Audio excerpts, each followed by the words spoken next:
Boker Tov. Today's daf is daf Mem Vav in Shavuos, as we learn for Achenu Kol Beis Yisrael and Sunnah Batzar V'Shivya. Says the Gemara in the second line, Amar B'Yomer Baraba, Shalchu Rav L'Shmuel. Remember, what's the issue that we're dealing with is that there are certain Shavuos that the Rabbanan say, instead of the normal person who should make that Shavuah, the person who's motive and mixas should make that Shavuah, or even if he's Kofar HaKol as a Shavuah to Rabbanan, still we'll put it on somebody else. We'll put it on the Sachir in this case. We've been talking about the Sachir, the worker, because the Balabayit, the boss, may be confused. He's not sure who he paid, not. So therefore, we put it on the Sachir.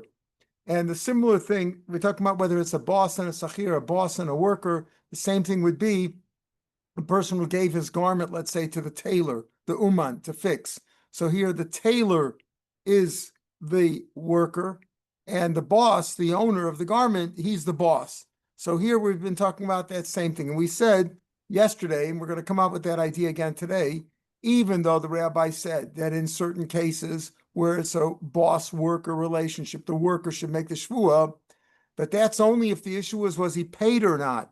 Did he get his paycheck? But if the issue was how much he was to be paid, what was the amount, what was the salary supposed to be, or the payment, then we say that person doesn't forget that so quickly, and therefore the person who's demanding the money, in this case the craftsman, the tailor, he knows how much he would have to.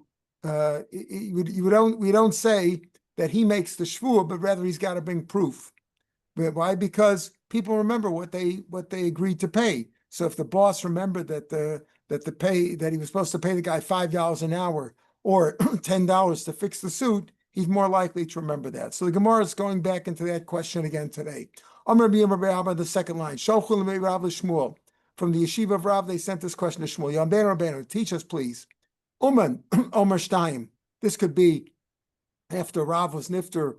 So people from his yeshiva, maybe he sent this question to Shmuel. Rav and Shmuel were contemporaries, but Rav died first. So it could be that that's what we mean over here. After Rav died, they sent this question to Shmuel. Please teach us. Uman Amar Shtayim Katzasli. The Uman, let's call him the tailor. The tailor said that you agreed to pay me $2. Valomer lo katzasli chalachas. The owner of the garment, the Balabayas, said, no, I only agreed to pay him $1. Minishba, who should swear? Now, normally, what's going on over here?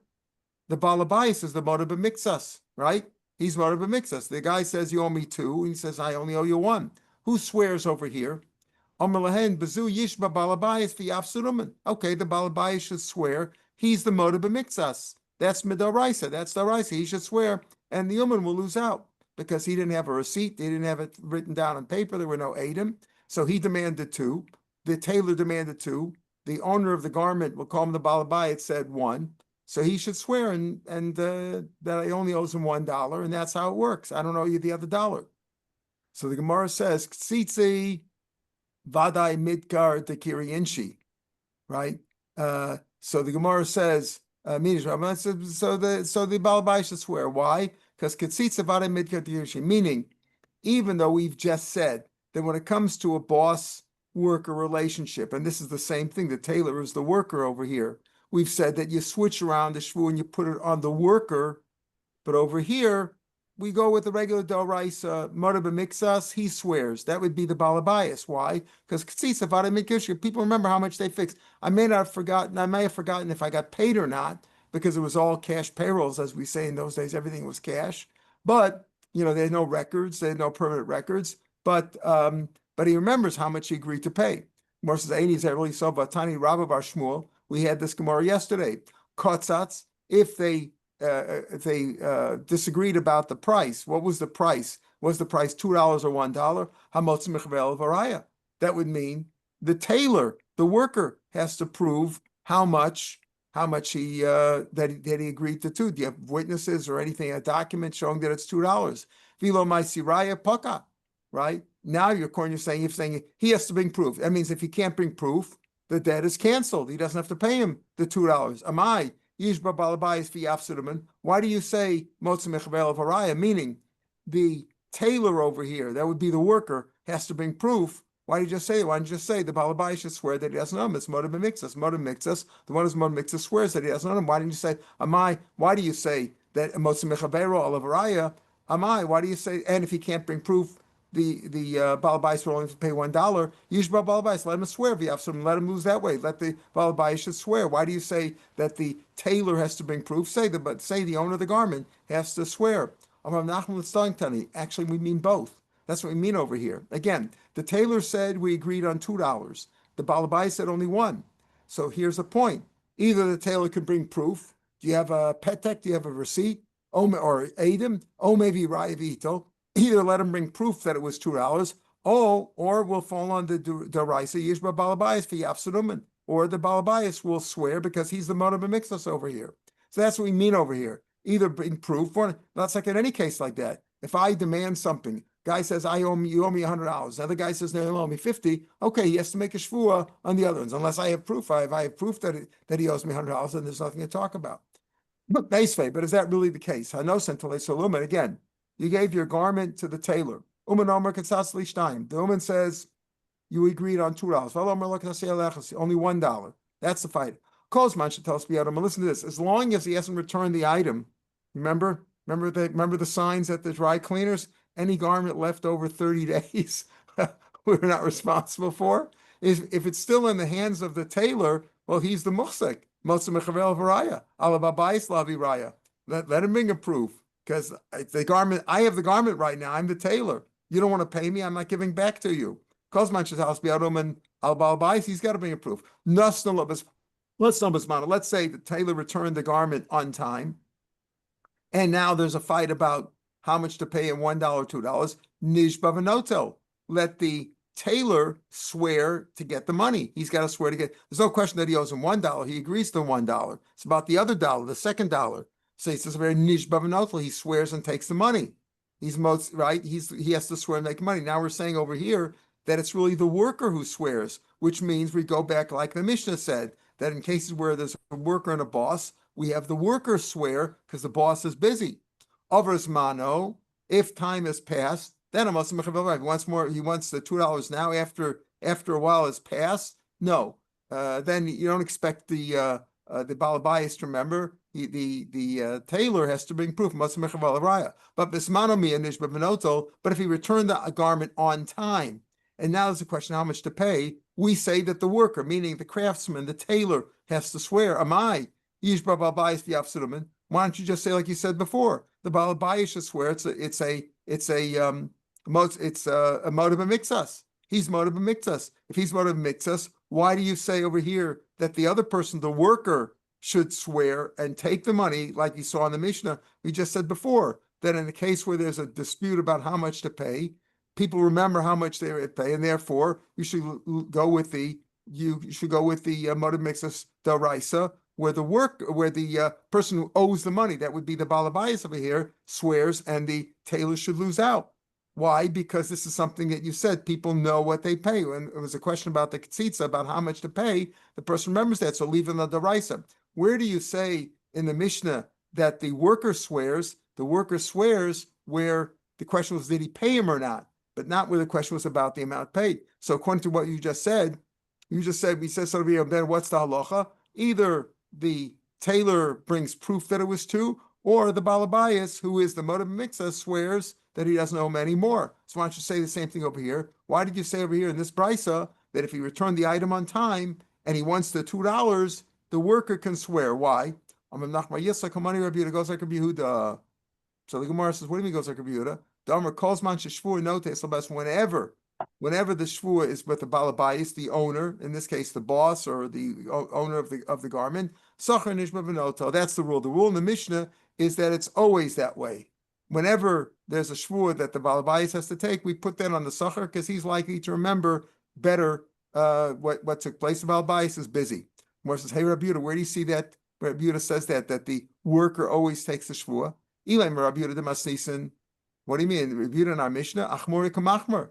Rabbi Yehuda didn't say that. In our Mishnah, we said that the worker always takes a shvur. Rabbi Yehuda said, no, only if it's moed b'miktsas. Only if the boss is giving out his payroll, and one guy comes over and says, you didn't pay me.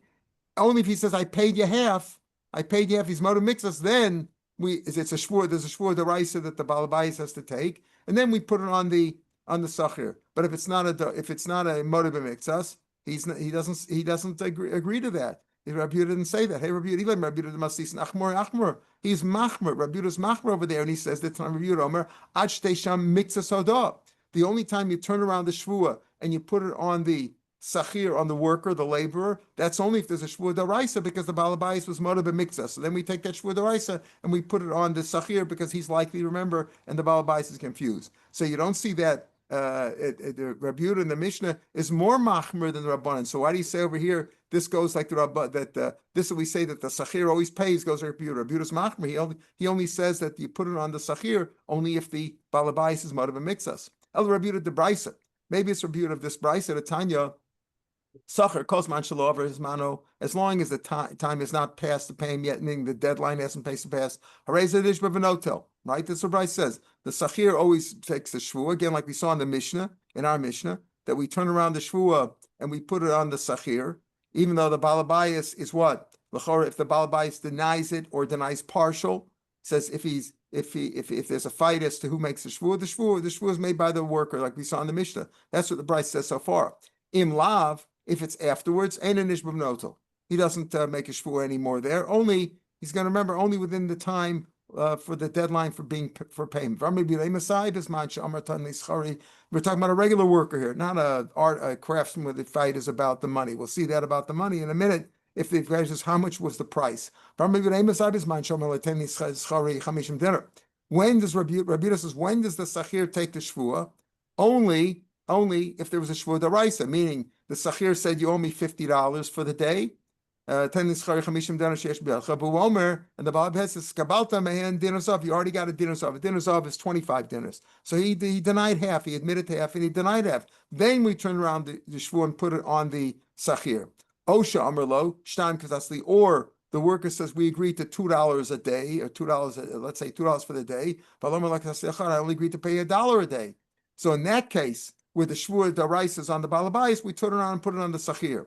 But let's say the balabais says, I never hired you. I hired you, and I paid you entirely. Then this the worker has to bring proof. So what do you see over here? So we're saying here, this Mishnah goes, this case that we say that he swears, that the worker swears nishba v'notel, that we said nishba v'notel, even though it's moda b'mikzas, goes like Rabbi Yehuda.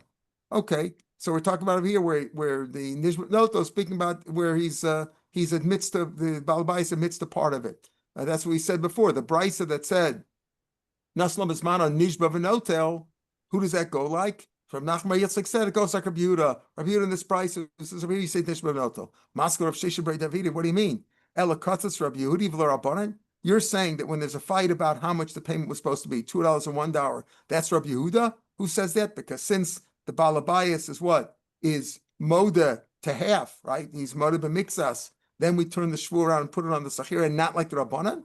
I don't understand you. The Rabbanan say you always put it on the sachir. Rabbi Yehuda's machmer in the Mishnah. Hashta hecha the machmer Rabbi Yehuda makil Rabbanan. Manach where Rabbi Yehuda's machmer. In our Mishnah, in the Mishnah of this parak, the beginning of the parak, we saw Rabbi Yehuda said, where do you say you turn around the shvu and put it on the sachir that he swears? Only if the balabais was moda b'mikzas.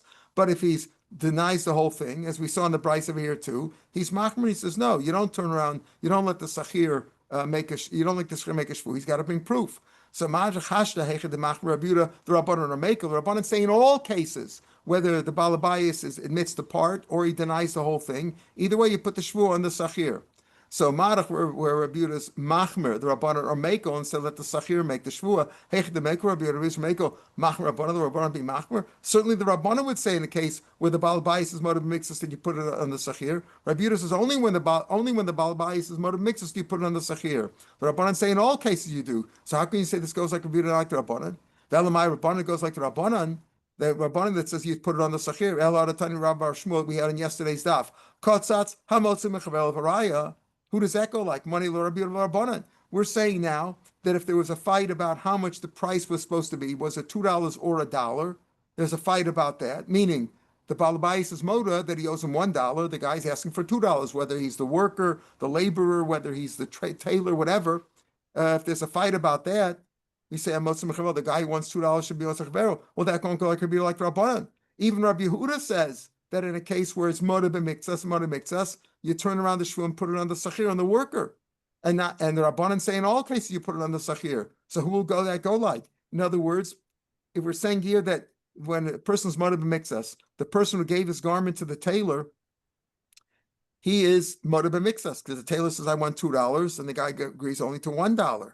So he's moed b'mikzas. And yet we're saying that the Motzi Mechavel V'rai, he has to bring proof. What do you mean? According to both Rabbi Yehuda and the Rabbanan, where he's moed b'mikzas, you'd say moed b'mikzas taina, you turn around the shvu and put it on the Sachir. All the tailor should have to do is swear and collect. Not that he has to bring proof. Ela Marava, you have to learn it this way. The first of the wide lines in the Gemara. Ela Marava Bakam Ifigi. The truth is, we're going to go back and say now, Rashi says, Ela Bakam Ifigi Olam Katzas Rabbi Yehuda Rabbanan. The Katzas is Rabbi Yehuda Rabbanan. Why? Why? Like we said before. Why? Rabbi Yehuda Sava B'Daraisa of the Takanta. Here's what happened. When there's a Shvua D'Oraisa, like we explained before, there's a Shvua D'Oraisa. What's a Shvua D'Oraisa? Moed b'mikzas. When the Balabayis is moed b'mikzas, whether that's you owe me $100 for the day, and the guy says, no, I only owe you 50 or 50 and 25, or you owe me, we agreed to $2 for the garment, and you only want to pay me $1. There's a Shvua D'Oraisa there. We turn around the Shvua, and we put it on the Sachir, on the worker, or the tailor. So the Rabbanan would say over there that what? That in all cases, you put it, you let the tailor make a Shvua. So we're saying over here, again, in the Gemara, Rabbi Yehuda Savar B'Daraisa of the Takana. When there's a Shvua D'Oraisa, we made a Takana and let the Sachir make the Shvua. The Sachir, we let him make a Shvua and collect, because he's more likely to remember. Udrabanan, but by a Drabanan, what's a Drabanan? A Shvua Sessus, where he denies the whole thing. In other words, the worker says, you owe me the day's wages, says, I paid you already, or I never hired you. He denies the whole thing. Okay, the Rabbanan itself is a Takana, right, that you make a Shvuas Heses. The Takana of Dinan, meaning, who makes the Shvuas Heses? The person who denies that he owes. So over here, when the worker says, you owe me $50 for the day, and the owner says, no, I never hired you, or I paid you entirely, the Shvua, so who has to make the Shvua? A Shvuas Heses, not a Shvua D'Oraisa, because he denied the whole thing. The owner denied, the boss denied the whole thing. So we're not going to make a takana on that and say, when there's a shvuas heses, which is a takana in itself, let's take that shvua now and put it on the sachir. We don't do that. So again, Rabbi Yehuda says, when there's a shvua d'oraisa, when the balabayis, the boss, has to make a shvua d'oraisa, we can make a takana and put it on the sachir. Let the sachir make it for his benefit. But if the whole shvua is only drabanan, like a shvuas heses, drabanan in itself is a takanta lo avdinan. But the rabbanan sabre, the rabbanan hold no. But the rabbanan nami avdinan. Even by the rabbanan, we make a takana. We make a takana sachir. And what happens is, when it comes to a fixed price, though, the issue is not did you pay me or not, but the issue is how much did we agree on. Then we assume that he remembered what he agreed on, and therefore we don't say in that case that the sachir we go with that the sachir makes a shvua, but rather a person remembers what he paid. He remembers what he agreed to pay. I agreed I only pay $1. Therefore, you have to say that if we're fighting about that, we don't say that we let the sachir make a shvua, but rather he has to bring proof, because people remember what they agreed on. Take a look at the big Rashi, Ela B'Hakam Miflagi, about halfway down. Lo Katzas Rabbi Yehuda Rabbanan. Baratani Rabbi Shmuel Rabbani. This Rabbi Shmuel said what? That we said that Rabbi Shmuel says that Katzas, people remember what they pay. What was Rabbi Yehuda Shmuel, which we said over here, where was that? Rabbi Yehuda Shmuel was asked the first question, right? Where's Rabbi Yehuda Shmuel? I lost it in the Gemara here. Hello, Rabbi Shmuel. Yeah, Rabbi Shmuel, but before the wide lines in the Gemara, Katzatz HaMotzim Mechavel of Araya, that really go like the Rabbanan. I asked Hashta Hecha where Rabbi Yehuda's Machmir and the Rabbanan Mekel, certainly where Rabbi Yehuda is Mekel, the Rabbanan Mekel. Ein ubahok bliki Rabbi Yehuda Savar B'Raisa of the Rabbanan Takant LaSachir Hechadika Abal Abayish with the Raisa. When the Baal Bayis has to ensure, because he's moed b'mikzas of the Rabbanan Takant LaSachir Lemefched L'Shvu Aleh Avol Rabbanan Takanahi Takanta Lo Avdinan. He goof at the kanti.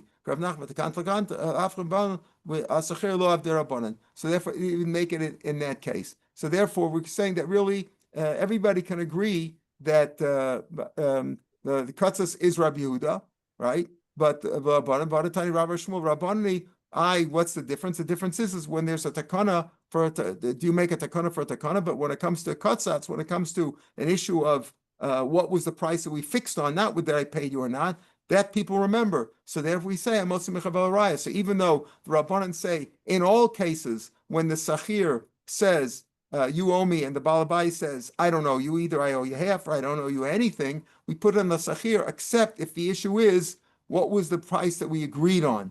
Price that we agreed on, people remember that, and therefore we say that the Sachir has to bring proof. It's not that he can't just make a shvua, he has to bring proof of all of Araya. The Mishnah went on to say, another shvua that we put on the not on the person who is denying it, but rather on the person who's making a demand, like the Sachir, who's asking for the money. Again, Midaraisa, only the person who swears is the person who swears to not to pay. Another case is a nigzal. The second case was a nigzal, a person who had something stolen from him. So what did the Mishnah say? The Mishnah said that nigzal keitzad, the Mishnah said, let's say people saw him they saw Reuben going into Shimon's house to take a pledge, a collateral. Shimon owed him money, so he went in to take a pledge without permission. He didn't have permission to go into the house, not from Shimon, nor from the Bezdin. And then there's a fight. Shimon says, "Hey, you took some stuff from my house. Give it back to me, right? And you stole it from my house. He went in to take something else. He stole it from me." And he says, "No, I didn't take anything." So usually, who has to make the shvur? The person who denies that he owes anything. Here, the rabbi said, "Put it on the nigzal." Okay, put it on the nigzal, the person who had it stolen from. So again, now the Gemara says on the third of the wide lines on Mem Vav Amar Aleph, Nigzal Kesad, Haymid no Shenichlas the Beis Mishkano, that they saw Adam saw him going in to take the stuff from him. Says Gemara V'dim Malo Mashkano. Maybe he didn't take it. Adam saw him going into the house. Says, "I'm going in there. I'm going to get some stuff. That guy owes me $100. I'm going to go grab something from his house." So maybe he didn't do it. Why do you say over here that you assume that he took it from him, and Nigzal can swear that he took? Milom Rav Nachman, didn't Rav Nachman say, "Hayman Tanoket Narga Biyode"? A man who had in a fit of anger, he says, "I've got an axe over here. I'm going to go cut down that tree.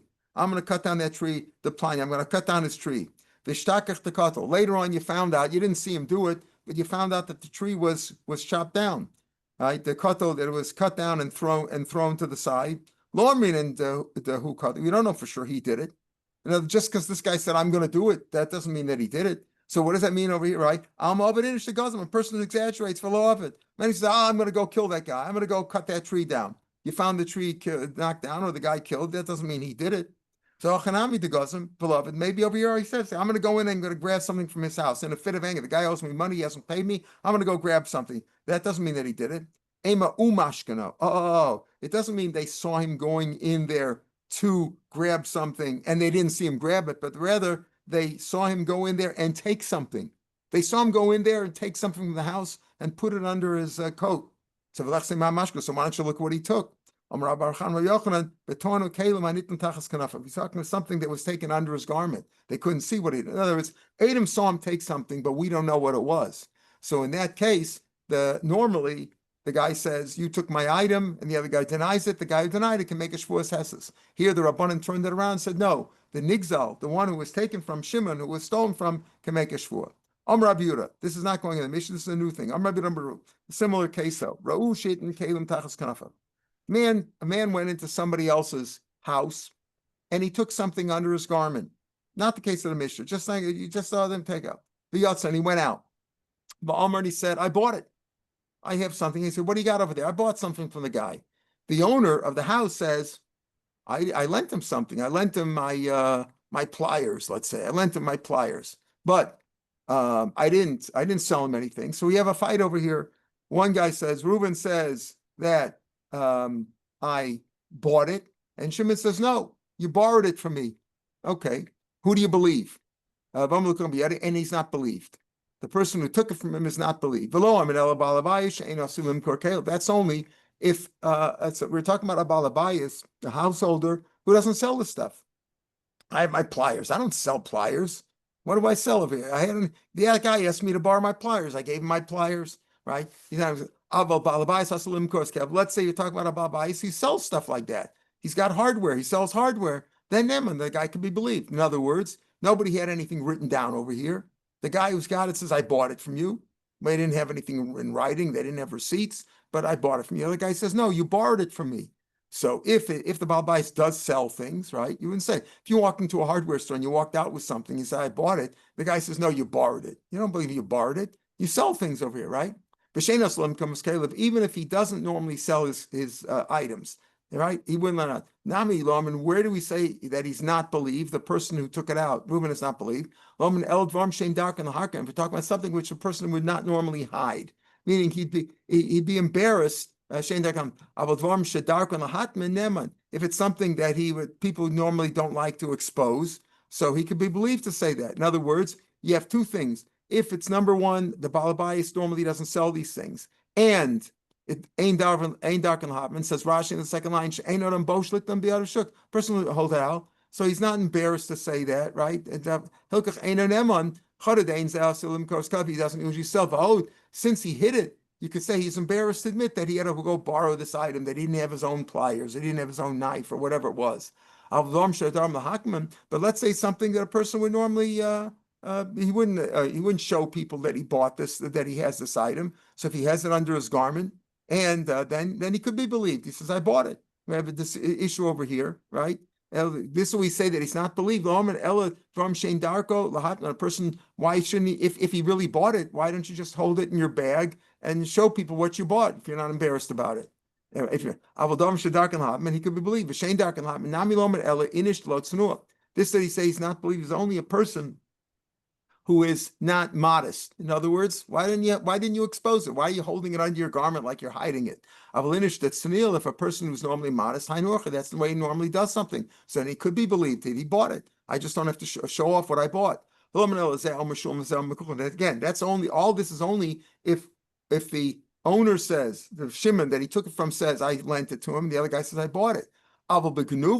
But if the guy says he stole it from me, you can't accuse that guy being a ganef. If he has it and you gave it to him, if you say he borrowed it from you, okay, you're believed. If he borrowed it from you and he's hiding it, so maybe he's trying to, he's embarrassed about it, say it doesn't wait that he borrowed it. We believe the owner who owned it originally that he borrowed it. But if he accused him of stealing it, a person's not believed to say that the guy's a ganef.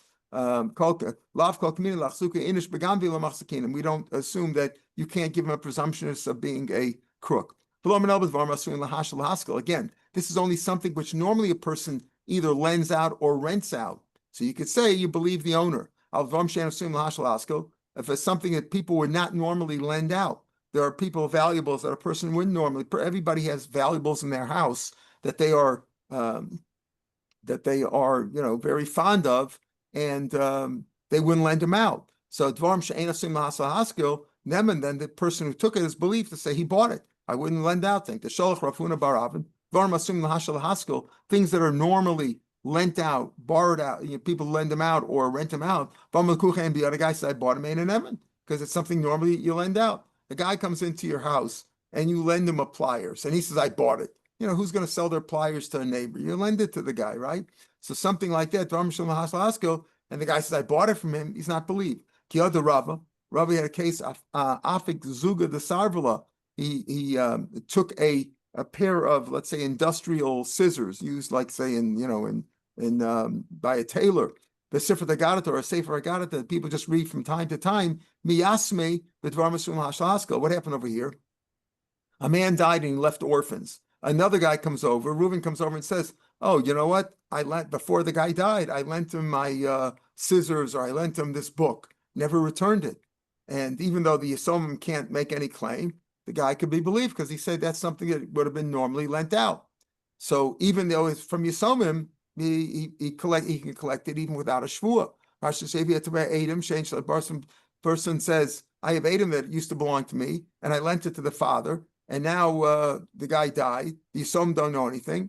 So you say, like, the guy says, so here also, if it would have been his father's, because if the father would have been here and he would have said, I bought it, he still wouldn't have been believed with a shvua, because and he wouldn't have been believed with a shvua, because the other guy could say, no, I lent it to him. It's something which is normally lent out. Because if he would have been believed, then we would have claimed that for the children who were not capable of making a claim of their own. And Rashi goes on to say, Dafka, say for Agadata, a person doesn't learn from them. but Sfarim that people learn from, they don't usually lend out, especially in those days, because they'll rip and etc. Like that person that I learned from, person not like today's Gemaras, but people had a Sfarim in those days, and they learn from them. They don't usually lend them out because they'll get ruined very easily. So that's what we're talking about over here. Amarava. So this is what we say in our Mishnah on this case, that a guy went into somebody else's house and said, he owes me money, I'm going to take a pledge from him, I'm going to take something from him. And afterwards, Adam saw him take something, they don't know what it was. And there's a dispute about that. The Nigzel can make a shvu and say, you took this is what's missing from my house, this is what you took, and we believe him. Rava now adds on, Amarava, even a shomer, let's say, wasn't the owner of the house. He hired a worker there. He was a shomer who guarded the house from, also could swear. Afilu ishto shel shomer. Even the shomer's wife could swear. We know that that's what this person came into the house and took in their belief. What happens if he's not in charge of the house? He's not a guard for the house. He's just one of the workers that the Balabayas had. What would be the halacha there? Would he be believed? Take who that question stands. Amalei Rav Yemer Rav Ashi. Tano kosa the kaspamai. What happens if the man said, oh, yeah, this guy came into my house. I saw the Mishnah that I'm believed to say he stole this from me. What happens? He stole my expensive silver cup. What do you say over there? Is he believed to say he stole my cup and he got to pay me for it?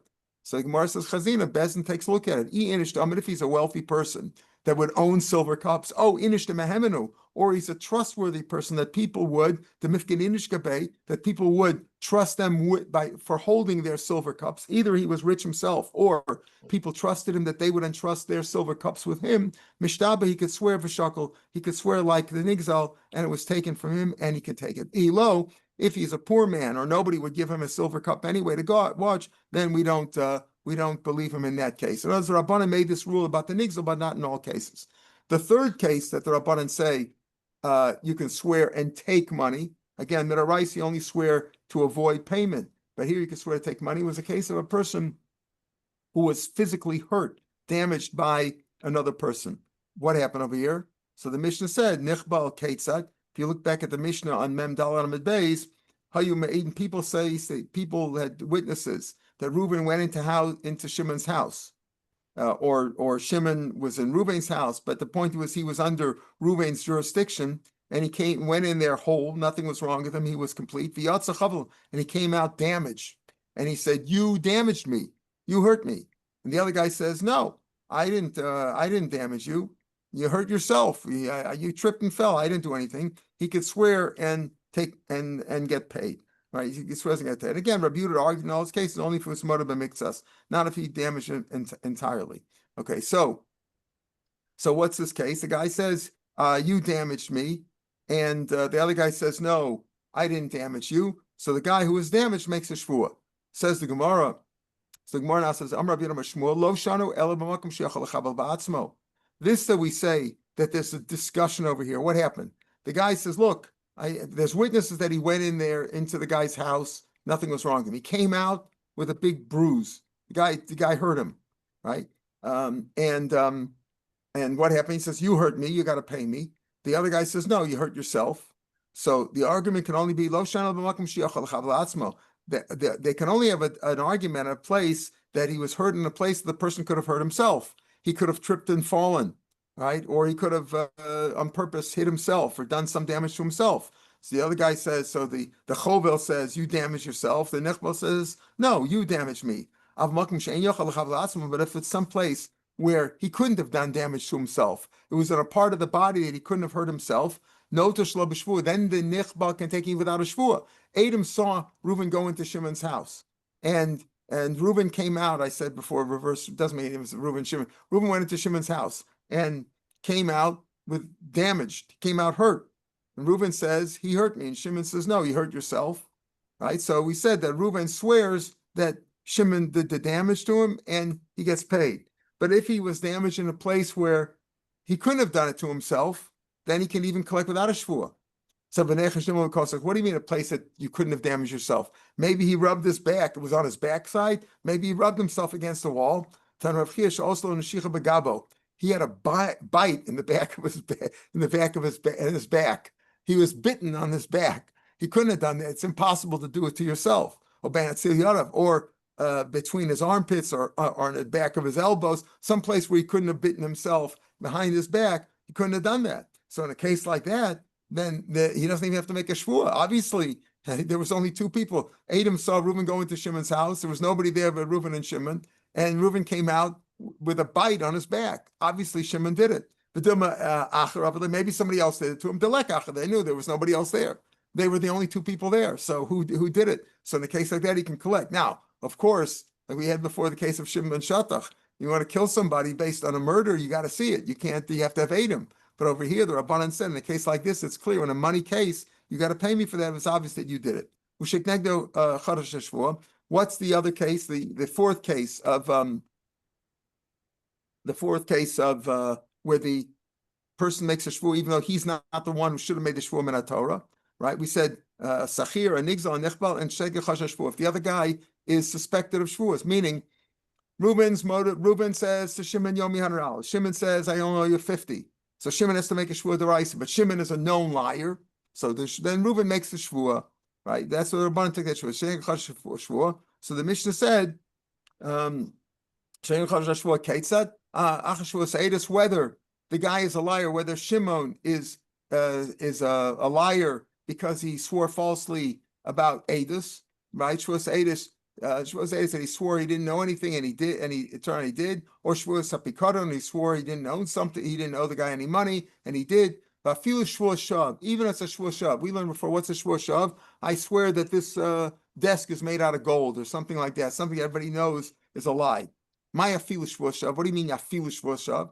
Says lo mi boy, come here. Lo mi boy. Not only hanach this book fierce mammon. Not only where you're hurting man and God because you deny money. You deny money. So not only you're lying in front of God, but you're also lying to this person. You're hurting that person by denying him the money that you owe him.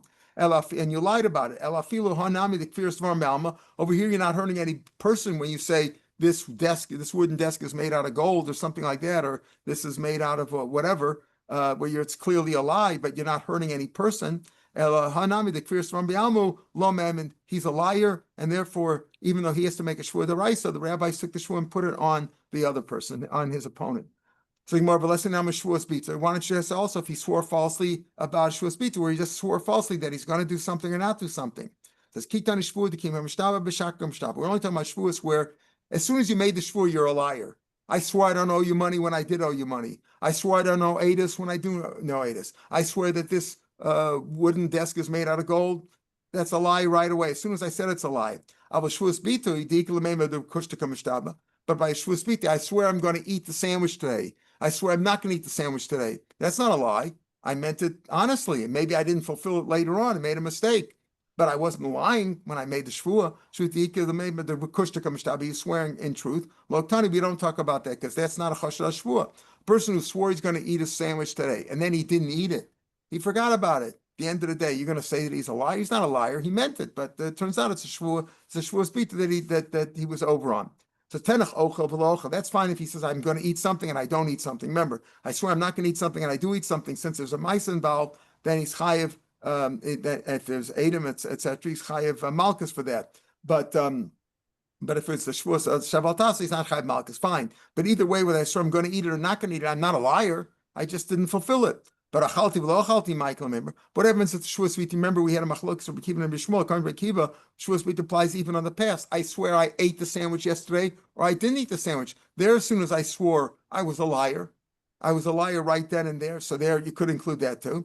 Tana shvuah shav v'chol damila. You're right. Ein chanami. That's what we call shvuah sheker, right? A shvuah biti l'shavar is really a shvuah sheker, and we learned that a shvuah sheker also you chayiv malchus on, even though it's a shvuah, it's a lav shem b'maisa, right? They swore about it. There's no mice involved. Special limud that shvuah shav as shvuah sheker, which is like a shvuah shav, except shvuah shav is when I swear about something that is known that it's a lie. You know that the desk isn't made out of gold. Shvuah sheker is simply I swore I did something or I didn't do something, which is a lie. So as I said, ein chanami. That would also be a nechshed. If he swore about that, he'd also be considered suspicious, and his lie and his shvuah would not be valid. And therefore, if it was shvuah shav or a shvuah sheker, which is like a shvuah shav, also he would be considered a liar, and the shvuah would be put on the opponent, not on him. All right, we'll pick it up here tomorrow, Mitzvah Hashem, from the top of the page. Again, we'll see you on Zoom, everybody, in Mitzvah Hashem. unless the war is over today. Maybe not. Maybe not. Maybe not. We'll see. All right. Kol Tov. Have a good day. Stay safe. Yeah, you can Kol hope. Tov. Stay safe. Bye-bye.